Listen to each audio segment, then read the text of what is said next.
नमस्कार प्रिय बिहार अपना देखছেন खबर तरंग। तृणमूल सरकार दुर्नीतिबाज सरकार आबार प्रमाण हो गेल सुप्रीम कोर्टर राय।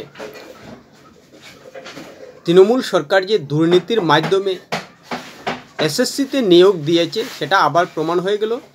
2016 সালে এসএসসিতে যে নিয়োগ হয়েছিল সেই নিয়োগে কলকাতা হাইকোর্টের দেবাংশু বসাক এবং মোহাম্মদ সব্বর রশিদির বেঞ্চ 25,752 জনের নিয়োগ বাতিল করেছিল 2024 সালের 22 এপ্রিল। সেই রায় বহাল রাখলো সুপ্রিম কোর্টের সঞ্জীব খান্না এবং সঞ্জয় কুমারের বেঞ্চ। আর এতে করে প্রমাণ হয়ে গেছে যে তৃণমূল সরকার দুর্নীতির মাধ্যমে চাকরি দিয়েছে এবং এই তৃণমূল সরকার যে আর বিশ্বাসযোগ্য নয় সেটাও কিন্তু প্রমাণ হয়ে গেছে। আর এতে করে যারা এখনও তৃণমূল সরকারকে সমর্থন দিয়ে যাচ্ছেন তাদের রন্ধ্রে রন্ধ্রে বলা যায় দুর্নীতিকে ঢুকিয়ে দিয়েছেন, যার কারণেই তৃণমূল সরকারের এত বড় একটা দুর্নীতির সঙ্গে জড়িত থাকার ঘটনাতে যারা এখনও নিষ্পৃহ বলা যায় যে তারা নির্লজ্জ না হলে এই তৃণমূল সরকারের কোনো অধিকারই নেই টিকে থাকার। সারা ভারতবর্ষের মধ্যে রীতিমতো বলা যায় কলঙ্কিত হয়ে গেছে এই তৃণমূল সরকার, যেভাবে অযোগ্যদের দুর্নীতির মাধ্যমে সরকারি চাকরি দিয়েছে। প্রিয় বিয়ার ভিডিওটি ভালো লাগলে সাবস্ক্রাইব করবেন, এতে আপনার ক্ষতি হবে না কিন্তু আমাদের উপকার করে দেবেন। সুপ্রিম কোর্ট রায়ে বলেছে যে হাইকোর্টের নির্দেশে হস্তক্ষেপ করার কিছু নেই, যোগ্য অযোগ্য বাছাই করা সম্ভব হয়নি। 2016 সালের এসএসসিতে নিয়োগের পুরো প্যানেলই বাতিল। 3 মাসের মধ্যে নিয়োগ প্রক্রিয়া শুরু করতে হবে। সেই সঙ্গে ক্যান্সার আক্রান্ত সুমা দাসের প্রতি মানবিকতা দেখিয়ে তার চাকরি বহাল রেখেছে সুপ্রিম কোর্ট। আর এতে করে তৃণমূল সরকার মমতা সরকারের যে দুর্নীতির মাধ্যমে চাকরি হয়েছে সেটা প্রমাণ হয়ে গেল। কলকাতা হাইকোর্টও প্রমাণ হয়েছে, সুপ্রিম কোর্টে গিয়েছিল এসএসসি, মধ্যশিক্ষা পর্ষদ, রাজ্য শিক্ষা দপ্তর, কিন্তু কোটি কোটি টাকা খরচ করলেও তা প্রমাণ করতে পারল না রাজ্য সরকার যে সততার সঙ্গে সরকারি চাকরি হয়েছে পশ্চিমবঙ্গে এসএসসিতে, যার কারণেই হাইকোর্টে বাতিল হওয়ার সঙ্গে সঙ্গে সুপ্রিম কোর্টে বাতিল হয়েছে। আর এতে করে তৃণমূলের মুখ পড়ল বলা যায় কি মুখ পুড়েই গেল। এই মুখ সরকারের দেখানোর আর জায়গা নেই।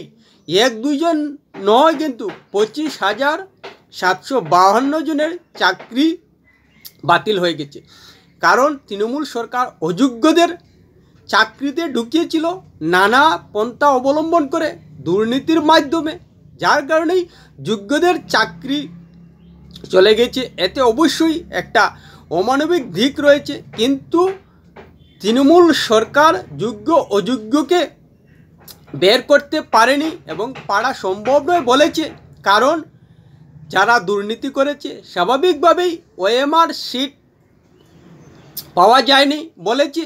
এতে করে প্রথম থেকেই যে এতে পরিকল্পনা করেই ওএমআর সিট সরিয়ে দেওয়া হয়েছে সেটা নিশ্চিতই বলা যায়।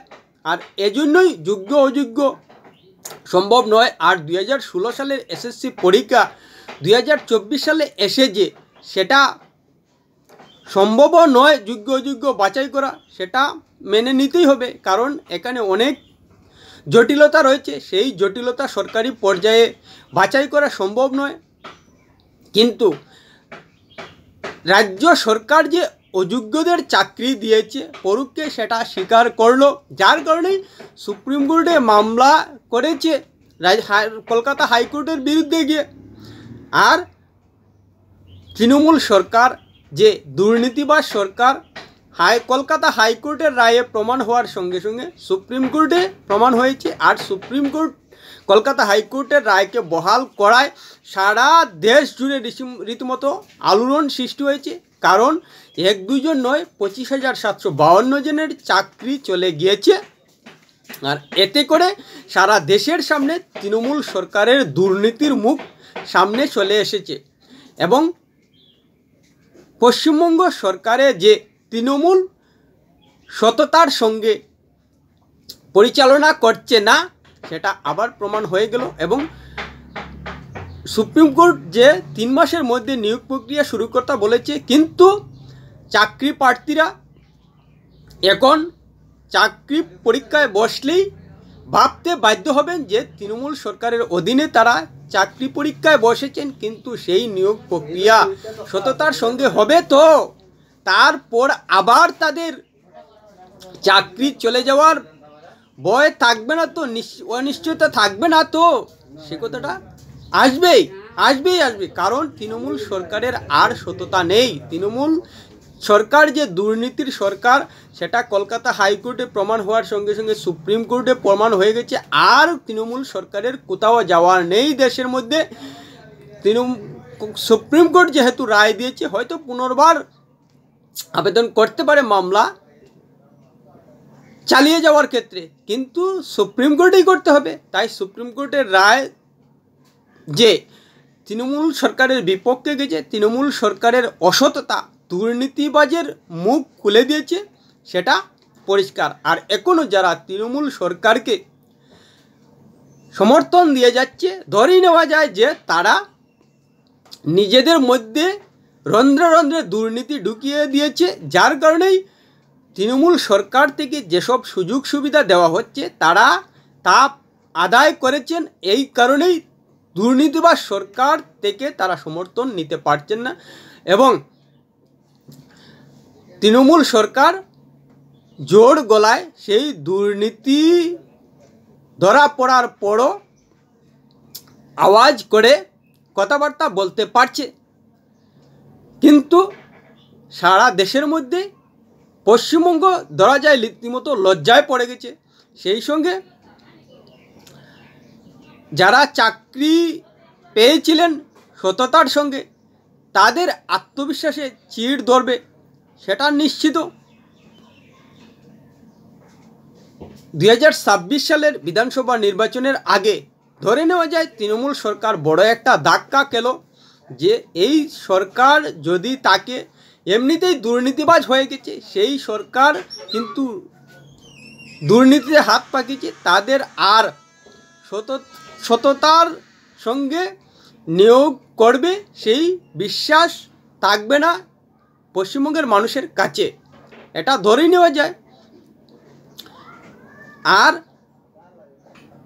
বিধানসভা নির্বাচনে তৃণমূল সরকার যে দুর্নীতির সরকার, সেটা সারা রাজ্যের মানুষ জেনে গেছেন।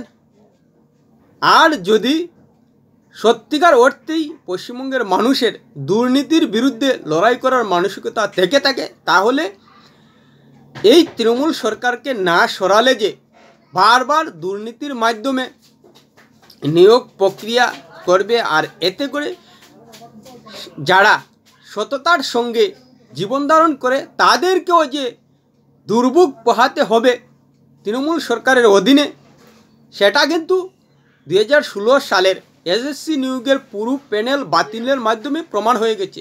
কারণ হয়তো কয়েকশো অযোগ্য চাকরি পেয়েছেন, কিন্তু তার কারণে হাজার হাজার যোগ্য প্রার্থী যারা সততার সঙ্গেই চাকরিটা পেয়েছেন, তাদেরও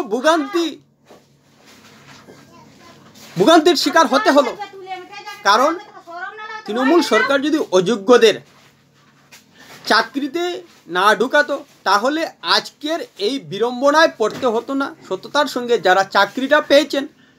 তাই পশ্চিমবঙ্গের মানুষকে আজ 3 এপ্রিল থেকেই প্রতিজ্ঞা করে নিতে হবে, যাতে আগামী বিধানসভা নির্বাচনে আর যেই সরকারই পশ্চিমবঙ্গে সরকার গড়ুক, কোনো অবস্থায় তৃণমূল সরকার যেন আর পুনরায় প্রতিষ্ঠিত না হতে পারে রাজ্য সরকারে। কারণ এই সরকারের পিঠে প্রথম থেকেই দুর্নীতির দাগ লেগে রয়েছে। আর এবার সুপ্রিম কোর্ট রীতিমতো রায়ের মাধ্যমে দুর্নীতিবাজ সরকার প্রমাণ করে দিল।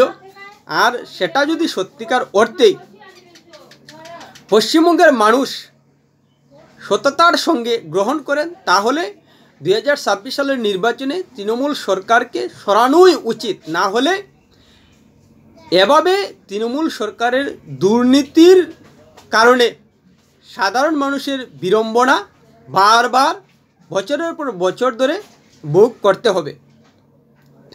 এবার দেখার যে তৃণমূল সরকার নিজেদের শুধরে নিয়ে 25,752 জনের চাকরি বাতিলের পর তাদের কি করে জীবনের মূল স্রোতে পুনঃস্থাপন করতে পারে। কারণ তৃণমূল সরকারের জন্যই কিন্তু 25,752 জনের চাকরি গেছে এবং এদের জীবনকে মূল স্রোতে ফেরানোর দায়িত্বটাও কিন্তু এখন তৃণমূল সরকারের উপর বর্তায়। প্রিয় বিয়ার ভিডিওটি ভালো লাগলে লাইক শেয়ার কমেন্ট করবেন।